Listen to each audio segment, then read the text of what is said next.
I just want to just sort of start off by saying, so many, many years ago, there was an organisation called the Children's Film Foundation, there's the Children's Film and TV Foundation, and they used to make films very much for kids, featuring kids, and that is something that we've really kind of moved away from over the years. Was that something that you were thinking about when you were making this film? Yeah, thanks, Jan. We work as a team. When I was at school, they used to actually hire those in on 16mm prints. So we'd all go to the hall, like say the last week before some holiday or something like that, and they would project it, from a projector. Like today, that's more exciting to watch it as a big group than just sitting at home and watching a film. So I always remember that, some of those films were a bit hit and miss in a way, but you always enjoyed seeing them because you were watching them with your mates. So there's a little bit of that wanted to try and recapture, but for set today, for today's audiences, so things like the drone and so on, and little Wi-Fi things in there. I mean, that's the same, Danny? Yeah, no, it was a big inspiration for us to make it like the Children's Film Foundation. That was one of the starting points. I don't know why the industry have stopped making it. I mean, in this country, I think the budget just went. But Hollywood used to make films like it. The Explorers, Goonies, things like that. So in the early 1980s, they just stopped. And of course, Pixar and everybody, they've reinvented the genre by just making it all animation. So we just wanted to bring back kids in the lead roles and make it live action. Did you have any concerns when you were coming up with the title of the film, the fact you've used the title Who Killed Nelson Nutmeg, despite the fact obviously nobody actually dies in it, but any concerns people might have had going in? Very fleeting. There was. We talked about that a lot, because also we didn't want to put anyone off because, say, if this was a TV series title for CBBC, we couldn't call it that. Because or have James go off the cliff. Because that didn't actually happen. Spoil that, as health and safety is okay. No, we couldn't call it that because it would be deemed a little bit too scary.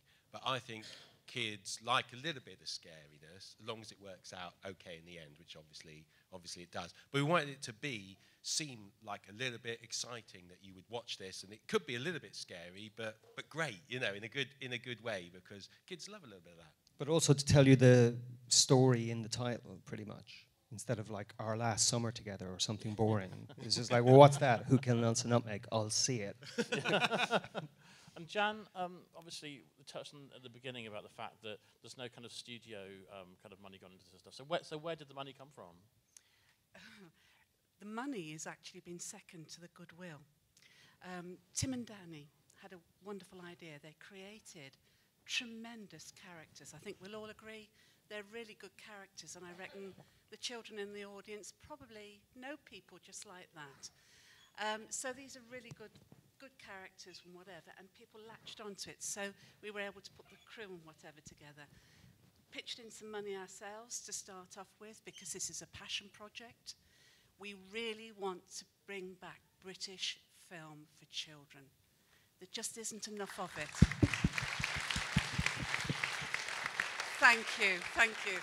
You see, this is the passion that we keep latching onto, and this is how we were able to build a crew on goodwill.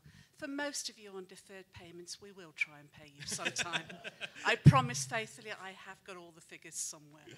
Okay, well, should we bring on some of the other guys? Yeah. I've got the list here, or have you got them? So we've got JJ, Jonah, James and Loretta. Let's bring them on down. And Hattie. Oh, yeah. There she goes.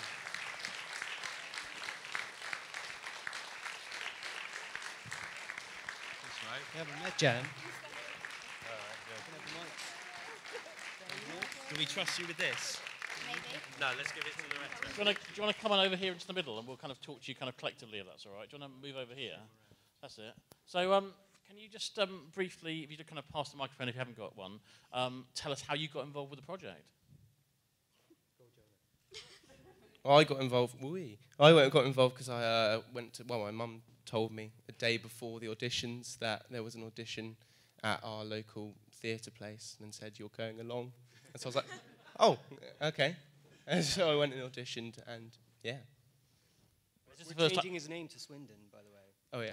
And is this the first time you've seen it? Yeah, we saw a rough cut, but this is first time proper, yeah, and on big screen and stuff, yeah. Do you want to continue the same question? So how you got involved? So you were you auditioned as well? Yeah, I saw like a bunch of kids down by the lighthouse in the morning, and I just asked my mum, could I go along? And yeah. And what did you have to do in your audition? Well, we just, we got given some things that we could read, and then they said, like, the next thing, and then we got given a bit of the script the second time, and then we went back and we just did some of the scenes from the thing we got from the film. Okay. I did 2 rounds of auditions. The first one was for actually Billy. However, then for the second one, I was called back as the Colonel. And then from there, I went in. I knew Danny, in fact, from Everybody other knows things. Danny. So he called me in, and that's how I got the part, really. Okay. I went to my auntie's drama school, and Tim and Danny came along, and they were looking for some kids to come and audition, and they picked me and a couple of other people, and I went to the audition as Shiv, and I got called back as Woody. I auditioned as the same thing as Hattie, and then I got called to this one, but I was on holiday, so then Tim didn't want to see me because I missed the first audition, but I still got to go to the second one. Don't bring that up. Oh, there's a director for you. Was that right? She can't be bothered to be there. I'm not having her. Then. Go on holiday. I was like, go on holiday then. Don't be in it. Whatever. And because this was sort of shot over the summer, that presumably meant you didn't have to provide like sort of schooling and so forth. But presumably you did have to keep special hours, did you? Or is that all kind of... Well, yeah, yeah, you're right. If you are filming, in school hours, you must provide a tutor. Can't afford that, Justin. What are you talking about?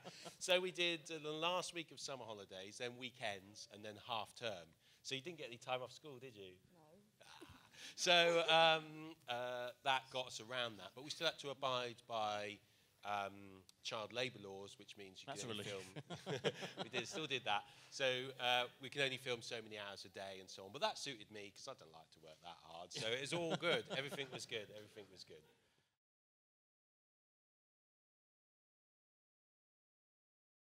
So yeah, Nelson going over the edge, and almost the same with Woody going over the edge, is the same kind of bit of trickery where along that coastline there's some bits that look really high but aren't.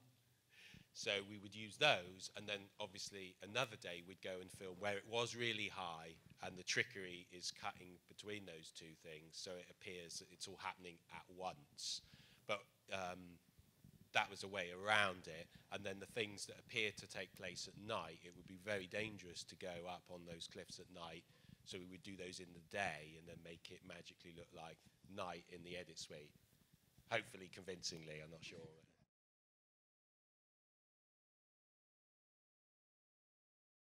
It wasn't inspired by it, but it was the ideal place to shoot it because the people at Freshwater Beach, they're amazing. They really helped us, and because they were so used to Broadchurch, they were like, "Yeah, fellas, do what you like," and said they left us alone, but they also were great help. So, yeah.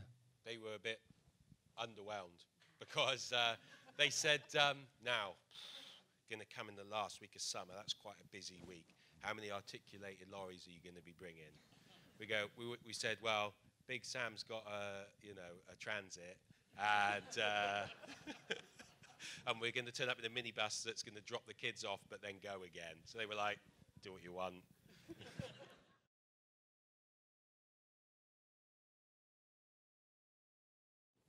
Right, you're the one that went over the cliff. Did you really climb the cliff? Well, I would like to say yes, but no, we didn't. I take it you can drive up there, can you? Well, actually, you did have to walk all the way up the top, didn't you? For one or two shots, because you were like when you got to the top. I remember that happening multiple times. I don't think James would have been proud if me and Loretta hung them over a cliff. No. We'd probably let go, wouldn't we? You wouldn't trust us. Sadly, yes. Okay.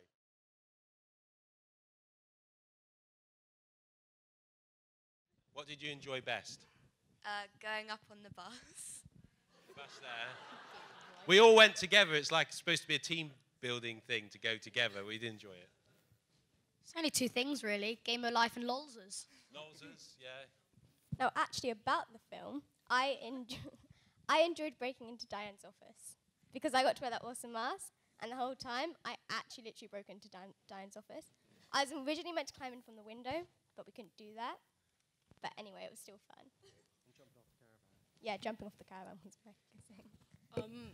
It was probably either while we were on the bus on the way there or on the way back, or when we weren't filming, just messing around in the caravan park. Yeah. Not making the film was his favourite part. My favourite part was probably the really strange looks you got from people walking around with a TV aerial and a weird hat and some Sherlock coat, just walking around, going like that. People look at you like. If you look at Swindon's scenes, he's always, he's quite far away doing that. He's small, isn't he, in the shots? So they can't see there's a camera. So they think he's just walking around doing this.